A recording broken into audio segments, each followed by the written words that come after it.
सड़कें चलने के लिए है या कोई भी व्यक्ति आकर के चौराहे पे आके तमाशा बना देगा? नमाज पढ़नी आवश्यक है, शिफ्ट में पढ़ रही है, हम उसको रोकेंगे नहीं, लेकिन सड़क पर नहीं।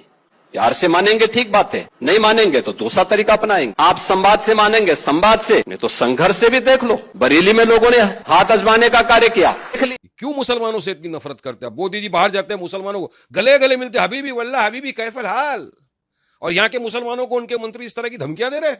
योगी आदित्यनाथ सीधे सीधे कह रहे हैं कि सड़कों पर नमाज अब नहीं होगी। योगी ने कहा कि 28 मई को बकरीद से पहले उन्होंने ये बड़ी चेतावनी दी है। यूपी में सड़क पर कहीं भी नमाज नहीं होने देंगे। लोग या तो घर में नमाज पढ़ें या शिफ्ट में नमाज पढ़ें, यानी कि अगर संख्या ज्यादा है तो शिफ्ट बना लें और उसमें नमाज पढ़ें। सड़कें चलने के लिए होती, ये भी योगी आदित्यनाथ ने कहा।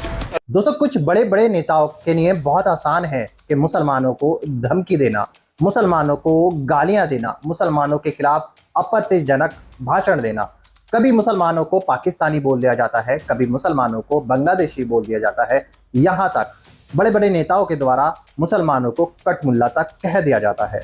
जी हाँ, उत्तर प्रदेश के मुख्यमंत्री योगी आदित्यनाथ जी का एक वीडियो सोशल मीडिया पर वायरल हो रहा है, जिसके अंदर उन्होंने मुसलमानों को एक बार फिर से बड़ी चेतावनी दे डाली है।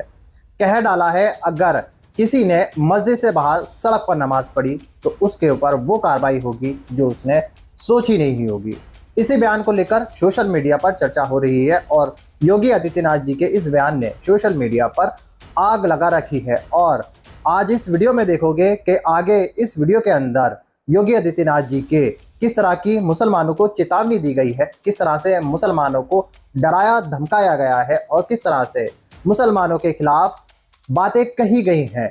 मेरे दोस्तों, शुरू का मेरा ये वीडियो देखकर आप लोग समझ चुके होंगे आज का ये वीडियो कैसा होगा और किस पे होने वाला है, और यही वीडियो मैं आप लोगों को आगे पूरा दिखाने वाला हूं। इसलिए इस वीडियो को अभी बीच में छोड़कर मत जाना और इस वीडियो के बारे में आप लोगों की जो भी राय हो वो मुझे कमेंट करके जरूर बताइएगा। दोस्तों, जब से ये वीडियो सोशल मीडिया पर वायरल हो रहा है तब से लेकर इसी वीडियो की चर्चा की जा रही है, और आज ऐसे ही इस वीडियो के बारे में वारिस पठान ने योगी आदित्यनाथ जी के बारे में जो कहा है वो भी आप इस वीडियो के अंदर पूरी डिटेल के साथ देखोगे। मैं आपको योगी आदित्यनाथ जी की और वारिस पठान की ये दोनों वीडियो दिखाने वाला हूं, जिसके अंदर आप लोग देखोगे योगी आदित्यनाथ जी मुसलमानों के खिलाफ किस तरह से बयान दे रहे हैं और किस तरह से मुसलमानों को नमाज को लेकर चेतावनी दे रहे हैं और मुसलमानों के लिए क्या बातें कही हैं और मुसलमानों को किस तरह से इस बयान के अंदर डराया धमकाया गया है। वो सारा कुछ इस वीडियो के अंदर योगी आदित्यनाथ जी की पूरी डिटेल के साथ देखोगे। और इसके बाद मैं आपको दिखाऊंगा वारिस पठान जी ने योगी आदित्यनाथ जी को किस तरह से जवाब दिया है इस बयान को लेकर। किस तरह से वारिस पठान ने योगी आदित्यनाथ जी के बारे में जो कहा है वो सुनकर आप लोग हैरान हो जाओगे। ये दोनों वीडियो अभी मैं आपको पूरी डिटेल के साथ आगे इसी वीडियो के अंदर दिखाने वाला हूं। उससे पहले मैं आपकी जानकारी के लिए बता दूं, बहुत आसान है दोस्तों मुसलमानों को डराना धमकाना। दोस्तों, बहुत आसान हो गया है मुसलमानों के कंधों पर अपनी राजनीति रोटियां सेकना। अगर आपके पास कोई मुद्दे की बात ना हो, अगर आपके पास कोई बात करने को नहीं हो, तो आप सिर्फ मुसलमानों का टॉपिक जोड़ देते हैं, मुसलमानों को उन बयानों के अंदर ले आते हैं और उनके खिलाफ उल्टी सीधी बातें करने लगते हैं, और ऐसे ही कर अपनी राजनीति रोटियां सेका करते हैं कुछ बड़े बड़े नेता। दोस्तों, अब मैं आपको पहले योगी आदित्यनाथ जी का ये वीडियो दिखाने वाला हूं जो कि सोशल मीडिया पर बहुत तेजी से वायरल हो रहा है, और इस वीडियो में आप देखोगे कैसे योगी आदित्यनाथ जी ने मुसलमानों के खिलाफ बयान दिया है, और ये वीडियो देखकर आपको सारा मामला समझ आ जाएगा। और इसके बाद मैं आपको वारिस पठान जी का वो वायरल वीडियो दिखाऊंगा जिसके बाद आपको सारा मामला योगी आदित्यनाथ जी के बारे में सब कुछ पता चलेगा। मगर दोस्तों, ये वीडियो दिखाने से पहले मेरी आपसे गुजारिश है आज का ये वीडियो पूरा एंड तक जरूर देखना, और अगर आप मेरे चैनल पर नए आए हो चैनल को जरूर सब्सक्राइब करना, साथ में इस वीडियो को दूसरे लोगों में शेयर जरूर करना। चलिए दोस्तों, पहले आप ये वीडियो देखिए, फिर आकर मैं आपसे बात करता हूँ। लोग मुझसे पूछते हैं, साहब आपके यहाँ यूपी में क्या सड़कों पे सचमुच नमाज नहीं होती? मैं कहता हूं कतई नहीं होती है, आप जाके देख लो, नहीं होती है। अरे सड़कें चलने के लिए है या कोई भी व्यक्ति आकर के चौराहे पे आके तमाशा बना देगा? क्या अधिकार है उसको सड़क रोकने का? आवागमन बाधित करने का कौन सा अधिकार है? जहां उसका स्थल होगा वहां जाके करें। उन लोगों ने मुझसे कहा साहब कैसे होगा, हमारी संख्या ज्यादा है।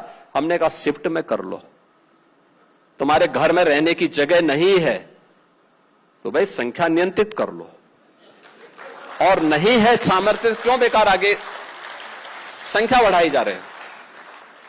और ये चाहिए आपको कि अगर आपको सिस्टम के साथ रहना है तो याद करना, हम उन नियम और कानून को मानना शुरू करें। कानून का राज होगा, कानून के राज को सबको समान रूप से लागू करेंगे। नमाज पढ़नी आवश्यक है, आप शिफ्ट में पढ़िए, हम उसको रोकेंगे नहीं, लेकिन सड़क पर नहीं। सड़क चलने के लिए एक आम नागरिक के, एक बीमार व्यक्ति के लिए, एक आम नागरिक के लिए, एक कामगार के लिए, एक कर्मचारी के लिए, एक सामान्य नागरिक के लिए, एक व्यापारी के लिए हम सड़क को बाधित नहीं करने देंगे। सरकार का नियम सार्वभौम है, सबके लिए समान रूप से लागू होता है। हमने सबको कहा, हमने कभी नहीं चलने देंगे, अराजकता नहीं सड़कों पे फैलने देंगे। प्यार से मानेंगे ठीक बात है, नहीं मानेंगे तो दूसरा तरीका अपनाएंगे। हमारा काम है संवाद बनाना। आप संवाद से मानेंगे, संवाद से, नहीं तो संघर्ष से भी देख लो। बरेली में लोगों ने हाथ आजमाने का कार्य किया, देख लिया ताकत। इसलिए सरकार उन सिस्टम के साथ पूरी व्यवस्था को जोड़ना चाहती है। दोस्तों, आपको हैरानी होगी, मुझे पता है आपको हैरानी हुई होगी ये वीडियो देखकर। दोस्तों, आपने देखा होगा कैसे इस वीडियो के अंदर उत्तर प्रदेश के मुख्यमंत्री योगी आदित्यनाथ जी मुसलमानों को चेतावनी दे रहे हैं। मुसलमानों से कह रहे हैं, अगर किसी ने मस्जिद से बाहर नमाज पढ़ी सड़क पर तो उसके ऊपर कार्रवाई की जाएगी। यहाँ पर कानून का राज है, किसी गुंडों का और मवालियों का राज नहीं है। यहाँ पर कानून के हिसाब से चलना पड़ेगा, और अगर किसी ने कानून को तोड़ा तो उसकी सजा उसको मिलेगी। और इतना ही नहीं, योगी आदित्यनाथ जी ने जो बातें मुसलमानों के लिए कही हैं उसको सुनकर आपको बेहद हैरानी भी हुई होगी, आप चौंक भी गए होंगे और आपको बेहद ज़्यादा अफसोस भी हो रहा होगा। लेकिन वारिस पठान जी ने इस वीडियो के अंदर जो बातें कही हैं योगी आदित्यनाथ जी की इस बयान के बारे में, वो सुनकर आपको बेहद मज़ा भी आएगा, और योगी आदित्यनाथ जी के बारे में किस तरह की बातें वारिस पठान जी ने कही हैं उसको देखने के बाद आप चौंक जाएंगे। चलिए दोस्तों, पहले आप वारिस पठान जी का ये वायरल वीडियो देख लीजिए, फिर मैं आकर इन दोनों वीडियो के बारे में पूरी डिटेल के साथ आप लोगों से बात करता हूं। कि योगी जी पूरी तरह से फेल हो गए हैं उत्तर प्रदेश के मुख्यमंत्री के हिसाब से। संविधान की शपथ लेकर मुख्यमंत्री बने, मगर हर दिन असंवैधानिक काम कर रहे हैं, असंवैधानिक बयानबाजी कर रहे हैं, बकवास बातें कर रहे हैं, नफरत फैला रहे हैं। मुसलमानों के खिलाफ एक तरह से उन्होंने एक जंग सा छेड़ दिया, नफरत वाली। वो उनका एक ही, कभी कटमुल्ला बोलेंगे, कभी पाकिस्तान भेज देंगे, कभी गोली मारने की बात करेंगे, ठोक डालूंगा वाली पॉलिसी की बात करेंगे, बुलडोजर वाली पॉलिटिक्स की बात करेंगे। सुप्रीम कोर्ट की मान्यता नहीं करते, सुप्रीम कोर्ट बोलता है बुलडोजर पॉलिटिक्स नहीं होना चाहिए, बुलडोजर जस्टिस नहीं होना चाहिए, due process of law follow करना चाहिए, नहीं मानते, कोई बात को नहीं मानते होगी, जब आके इस तरह की बकवासबाजी करने लग गए वो। देखो, बात सुनो मेरी, किसी भी मुसलमान को शौक नहीं है कि धूप में, बारिश में, रस्ते में खड़े होकर नमाज पढ़े, मगर क्योंकि मस्जिद में जगह नहीं होती, लिहाजा जुम्मा की नमाज जो मुसलमान पे फर्ज है, खुतबा सुनना है, जमात के साथ पढ़ना है, इसलिए मुसलमान रस्ते के ऊपर नमाज पढ़ते हैं। 5 मिनट की नमाज होती है, ना कोई ट्रैफिक का प्रॉब्लम किए बिना वो होता है, ना किसी की आस्था को ठेस पहुंचती है, ना किसी को तकलीफ पहुंचाए बिना। अगर किसी ने 5 टाइम नमाज पढ़ ली तो इनके पेटों में क्यों दर्द हो जाता है? क्या दूसरे समुदाय के जो लोग हैं, हमने देखा है ट्रेनों में, रस्तों में, एयरपोर्ट पे रास गरबा खेलते हैं, प्रार्थना करते हैं, पूजा करते हैं, हर चीज करते हैं, हम तो कभी आपत्ति नहीं उठाते ना। ये नहीं, अरे कावड़ यात्रा निकालता है, आप सोचिए कितनी परेशानी होती है, रस्ते के ऊपर ट्रैफिक जाम, सब कुछ, उनपे तो आप फूल बरसाते हो, पर हम तो कभी आपत्ति नहीं लेते ना कि क्यों ये रास्ता जाम कर दिए, क्यों कावड़ निकल गया रस्ते के ऊपर। हम तो बोलते हैं देश सबका है, सबका सेक्युलरिज्म को सबको मानना चाहिए, कायदे कानून, मगर कायदा कानून सबके लिए बराबर लगना चाहिए ना। संविधान इक्वलिटी की बात करता है, मगर यहाँ ये बोलना कि अगर नहीं पढ़े, अगर यहाँ पे तुमने ऐसा किया तो फिर हमारे हिसाब से करेंगे। क्या करेंगे योगी जी, चलिए बताइए, क्या सबको गोली मार देंगे? क्या करेंगे आप सबका? ये धमकीबाजी क्यों दे रहे हो आप सबको? एक मुख्यमंत्री के मुंह से ऐसे अल्फाज अच्छे लगते हैं क्या? अरे चलो, मेरे को अगर मस्जिद के अंदर नमाज जगह नहीं मिली, जुम्मा का वक्त हो गया, मैंने नमाज पढ़ लिया, क्या कर लेंगे? मार डालेंगे, गोली मार डालेंगे? हाँ, गलत है ना ये। और मैं तो चाहूंगा मोदी जी इस बात का संज्ञान लो। आपके मुख्यमंत्री, आप बात करते हो सबका साथ, सबका विकास, सबके विश्वास की, और आपके मुख्यमंत्री खुलेआम इधर से वो कर रहे, धमकियां दे रहे लोगों को, मुसलमानों को धमकी। अगर ये कहा तो फिर हमको बताएंगे। हाँ, ये तो रोकना चाहिए। ये तो देश के सौहार्द को बिगाड़ रहे, सेक्युलरिज्म को नष्ट कर रहे। इस तरह की भाषा का उपयोग नहीं होना चाहिए। सबके लिए कानून बराबर है तो फिर सबके लिए कानून बराबर लागू होना भी चाहिए। फिर हमारे लिए ही क्यों खाली? क्यों मुसलमानों से इतनी नफरत करते हैं? मोदी जी बाहर जाते हैं, मुसलमानों को गले गले मिलते, हबीबी वल्लाह हबीबी कैफल हाल, और यहाँ के मुसलमानों को उनके मंत्री इस तरह की धमकियां दे रहे हैं। इस सरासर मैं समझता हूं गलत है। मोदी जी को संज्ञान लेना चाहिए इस बात का, और योगी के खिलाफ कार्रवाई करना चाहिए इसने बयान देने के लिए। दोस्तों सुन लिया, देख लिया, और ये दोनों वीडियो देखकर आप लोग समझ ही चुके होंगे कि योगी आदित्यनाथ जी जब भी कोई बयान देते हैं, जब भी वो उनका कोई भी सोशल मीडिया पर बयान आता है, उसके अंदर वो सिर्फ और सिर्फ मुसलमानों को टारगेट करते हुए नजर आते हैं और मुसलमानों के खिलाफ बयान देते हुए नजर आते हैं। इस बार उन्होंने मुसलमानों की नमाज को लेकर जो बातें कही है, मुसलमानों के खिलाफ और जो बातें कही है, वो आप सबने योगी आदित्यनाथ जी की इस वायरल वीडियो के अंदर देख ही ली होंगी। और किस तरह से वारिस पठान जी ने योगी आदित्यनाथ जी को बहुत अच्छा सा करारा जवाब दे डाला है। क्यों योगी आदित्यनाथ जी हिंदू और मुसलमानों को अलग अलग नजरों से देखते हैं। अगर आप एक संविधान के पद पर बैठे हो, अगर आप एक मुख्यमंत्री हो एक प्रदेश के, तो आपकी लैंग्वेज, आपके इरादे, आपकी सोच ऐसी नहीं होनी चाहिए। आपको सबको साथ लेकर चलना चाहिए। अगर कोई गलत काम करता है तो उसके ऊपर कार्रवाई होना बेहद जरूरी है। जी हाँ मेरे दोस्तों, वारिस पठान जी ने यही तो कहा है कि योगी आदित्यनाथ जी एक संवैधानिक पद पर बैठे हैं, एक प्रदेश के मुख्यमंत्री हैं, उनको इस तरह की भाषा एक कम्युनिटी के खिलाफ, एक धर्म के खिलाफ सही नहीं है।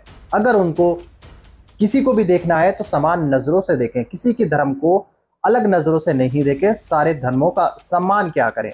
दोस्तों योगी आदित्यनाथ जी ने जिस तरह से ये बात बोल दी है कि अगर मस्जिद में जगह नहीं है तो आप 2 या 3 शिफ्टों में नमाज पढ़ सकते हो, लेकिन दोस्तों ये ऐसा हो ही नहीं सकता। आप तो जानते होंगे, अगर आप मुस्लिम हैं, अगर नहीं जानते हैं, कुछ लोग नहीं जानते होंगे, तो मैं बता देता हूं कि जुमे की नमाज बार बार नहीं होती, उसको एक ही बार पढ़ना होता है और 2-3 किश्तों में नहीं पढ़ी जाती। जी हाँ मेरे दोस्तों, इस बारे में आपको पता ही होगा। वारिस पठान जी ने यही बात योगी आदित्यनाथ जी को समझाई है और योगी आदित्यनाथ जी को उनकी वीडियो के लिए बहुत अच्छा सा करारा जवाब दे डाला है। दोस्तों आप लोगों की क्या राय है योगी आदित्यनाथ जी के इस बयान के लेकर? दोस्तों आप लोगों की क्या राय है मुसलमानों की नमाज को लेकर? दोस्तों आप लोग क्या सोचते हो? क्या सच में योगी आदित्यनाथ जी ने जो बयान दिया है वो क्या सही है? क्या योगी आदित्यनाथ जी मुसलमानों को एक नजरों से नहीं देखते हैं, अलग अलग नजरों से हिंदू मुसलमान को देखते हैं? इसके बारे में आप लोगों की जो भी राय हो वो मुझे कमेंट करके जरूर बताइएगा। और आप मुझे ये भी बताइएगा, वारिस पठान जी ने योगी आदित्यनाथ जी को जिस तरह से करारा जवाब दिया है, जिस तरह से बातें बताई हैं, उसके बारे में आप लोगों की क्या सोच है वो भी आप मुझे कमेंट करके जरूर बताइएगा। दोस्तों आज की वीडियो में बस इतना ही। मैं फिर मिलूंगा ऐसे ही दूसरी वीडियो के साथ। तब तक के लिए सलाम, नमस्ते, जय हिंद।